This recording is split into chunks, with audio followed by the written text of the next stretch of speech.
Hey, je reviens. Donc là, je fais une brève petite vidéo pour ceux que ça pourrait intéresser en fait.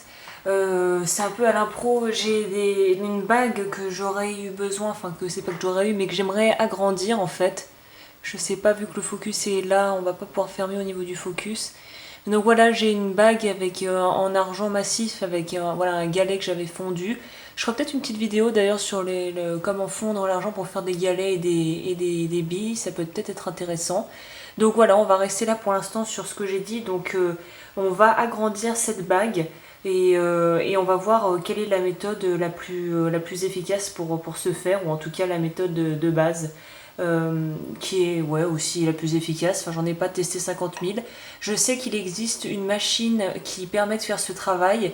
Vu que j'en ai jamais essayé, je peux pas trop donner mon avis sur la question, mais j'essaierai de mettre dans la description, un lien dans la description pour ceux qui seraient intéressés. Il y a chez Cookson, il y en a, mais c'est assez cher. Et j'en ai vu aussi sur eBay qui sont un peu plus abordables. Mais après, je sais pas ce que ça vaut au niveau de la qualité. Donc sinon, pour agrandir une bague, donc la méthode, la méthode principale qu'il y a, oui, il m'a fait un petit bruit bizarre, c'est de prendre en fait un triboulet. Donc je vais essayer de le prendre sans trop bouger parce que je l'ai mis sur mon bureau. Est-ce que ça m'a bougé tout? Non, ça va trop bouger. Donc c'est de prendre un triboulet en acier trempé, le fameux, le truc de base. Et en fait, ce qu'on va faire, c'est qu'on va tout simplement le mettre sur le triboulet, l'enfiler, prendre appui sur la cheville, utiliser le maillet dont je parle quasiment tout le temps, le maillet qui est donc en plastique, qui va pas marquer le métal en fait. Et tout ce qu'on va devoir faire, c'est mécaniquement devoir taper pour pouvoir de manière régulière partout, pour pouvoir agrandir, en fait aplatir et étaler le métal si on veut, pour pouvoir lui permettre pour pouvoir de gagner quelques tailles. Enfin voilà, j'ai bugué, mais en fait, ce qui est important à savoir quand on veut agrandir une bague, c'est qu'on peut pas on peut pas agrandir d'énormément de taille. Alors après, je sais pas si avec la machine c'est plus efficace, ça sera sûrement plus rapide et moins tu transpireras moins avec la machine qui permet de faire le travail. Parce qu'en fait, la machine, j'ai vu les photos, comment ça se présente, c'est la même chose, c'est un triboulet qui est posé en fait sur une base, sur un espèce de socle qui se visse à la surface sur laquelle tu travailles, et il y a une espèce de molette sur le côté, un peu comme une machine à sous, qui permet en fait de faire tout le travail d'agrandissage de la base de l'anneau en fait. Et là, c'est le même principe, sauf qu'on doit le faire manuellement, et qu'avec la méthode manuelle, on ne peut pas agrandir de 75 tailles quoi. Donc je pense que tu peux gagner sur une bague si tu travailles bien une taille à une taille et demie, allez, deux tailles, je pense grand maximum, mais après au-delà de ça, ça me paraît très difficilement jouable avec la méthode du maillet et du triboulet. Il faut aussi savoir que là, moi, je me permets ce luxe, sachant qu'il y a un petit serti sur la bague, et il faut savoir qu'agrandir une bague avec une pierre dessus peut être extrêmement dangereux, parce qu'en fait, comme le métal va s'élargir quelque part de partout, si tu as fait un serti, par exemple, je pensais au serti basket setting, les sertis griffes ou des choses comme ça peut fragiliser énormément le serti ou carrément le faire craquer si tu veux essayer de gagner trop de taille, et qu'au final c'était pas jouable. Donc c'est vraiment à prendre en compte, et je déconseillerais fortement d'essayer d'agrandir des bagues avec des sertis, déjà avec des pierres qui ont été serties super fragiles, et surtout des sertis qui sont assez fins, parce qu'il y a de fortes chances que ça pète en fait. Donc là on enregistre toujours, ça marche toujours. Donc la méthode, c'est la méthode la plus simple, donc c'est d'en fait donner des à-coups de manière, faut y aller, hein, faut quand même y aller, parce que voilà, le maillet en plastique est pas aussi évidemment puissant que le maillet, que le marteau. Donc en fait, ce qu'on va faire, c'est qu'on va juste donner des à-coups de manière uniforme. Et en fait, voilà, bah, si c'était un anneau plein, je le ferais de tous les côtés, mais bon, vu que là il y a un truc au-dessus, je m'arrête là. Et la chose importante à savoir, c'est qu'il faut absolument élargir des deux côtés, travailler les deux faces de la bague en fait. Donc là, moi évidemment, comme je disais, mon triboulet est pas super bien fait, c'est-à-dire que les chiffres ne sont pas gravés, ils étaient juste imprimés dessus. Donc là, je sais que 8, 7, 6. Donc voilà, 6 c'est vraiment minuscule, hein, enfin c'est des petites tailles quoi. Donc là je l'ai retourné, et on va faire la même chose de l'autre côté. Donc en fait le geste c'est vraiment, moi j'utilise le bout, hein, le coin, et je vais taper en allant vers le bas pour donner assez de pression pour que ça descende facilement. Voilà. Évidemment, on essaie de ne pas mettre le marteau, encore ça craint pas trop celui en plastique, mais si tu as une grosse pierre, voilà, faire attention. Et on recommence l'opération. Et là, s'il n'y avait pas eu de pierre, je me serais même permise le luxe de recuire le métal. Donc pour ceux qui ne savent pas ce que recuire le métal est, je te mets le lien dans la description de la précédente vidéo où je parlais de la manchette que j'ai faite, où je parlais du recuit au début si ça t'intéresse. Et je ferai une spéciale recuit comme ça sera aussi c'est une bonne base à savoir, ça mange pas de pain d'en refaire une. Donc je ferai un petit truc, un petit topo sur le recuit vite fait. Et donc pour en revenir à ça, pour te montrer le geste, j'espère qu'on voit correctement.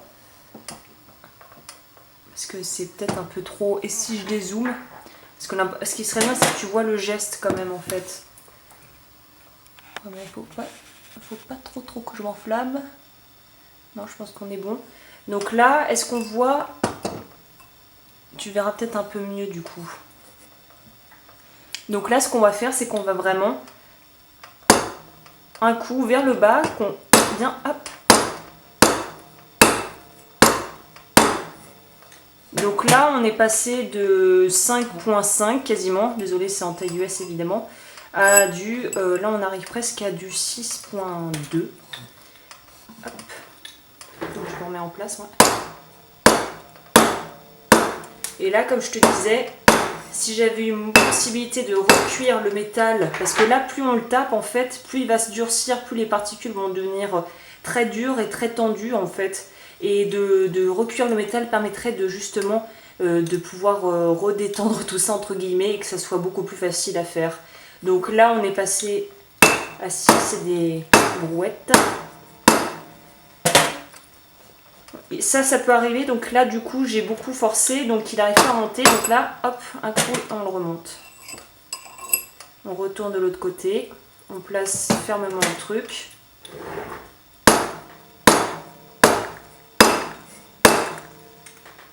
Et voilà, bon après je vais pas te faire tout, ça sert à rien de faire ça pendant 3 plombes, mais tu as compris l'idée. Voilà comment on fait pour agrandir une bague. Donc là ça va être encore trop petit. Et la technique de feignasse, ouais je vais quand même partager ça parce que ça peut être utile. Si on veut aller beaucoup plus vite et gagner plus de taille en se prenant pas trop la tête et en transpirant pas trop, à la place du maillet tu prends le vrai marteau. Sauf que la contrepartie avec ça, c'est que ça va faire un effet sur le métal martelé forcément. Donc après ça peut être aussi une manière de marteler le métal pour donner de la texture à l'anneau. Mais là dans mon cas c'est pour agrandir la taille. Parce que si tu aurais voulu juste faire de la texture, texturer l'anneau, il ne faut absolument pas donner un à-coup qui aille vers le bas. Au contraire, il faudrait essayer, j'aurais presque envie de dire, il faudrait essayer de stabiliser le triboulet et de taper uniquement si le triboulet est posé à l'horizontale, ce qui permettra de marteler sans avoir l'effet augmentation de taille à cause de l'aplatissage du métal.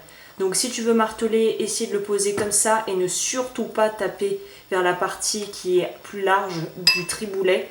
Ou si dans mon cas tu veux donc agrandir la taille et beaucoup plus que tu ne pourrais le faire avec le maillet en plastique ou en galérant beaucoup moins, c'est en utilisant le vrai marteau. Donc là toujours quand même avec parcimonie parce que tu vas marquer, mais il ne faut pas que ça a trop agrandir après parce que là ça va être beaucoup plus radical.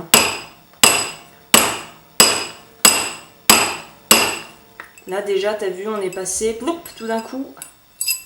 Donc faut y aller mollo avec le vrai marteau par contre.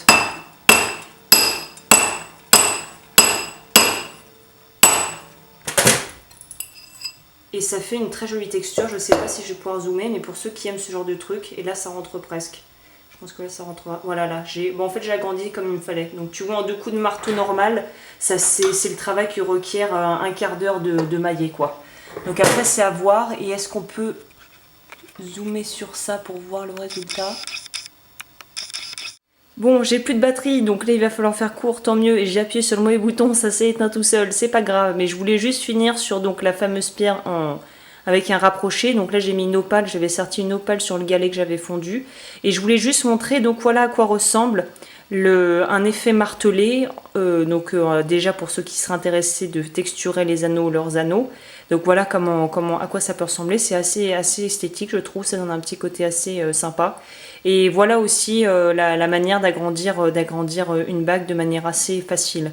Donc voilà, si tu veux pas l'effet texturé que tu vas agrandir, tu vas être obligé de rester avec le maillet en plastique et prendre plus de temps. Si tu veux donner de l'effet ou que ça t'embête pas d'avoir un effet martelé dessus, et ben tu peux utiliser le marteau normal, entre guillemets, celui de base, et voilà ce que ça donnera au résultat. Donc voilà, je profitais de l'occasion pour parler de ça, et je pense que je ferai une petite vidéo aussi rapide sur le recuit, comme ça c'est fait. Bon bah je te dis à la prochaine, ciao.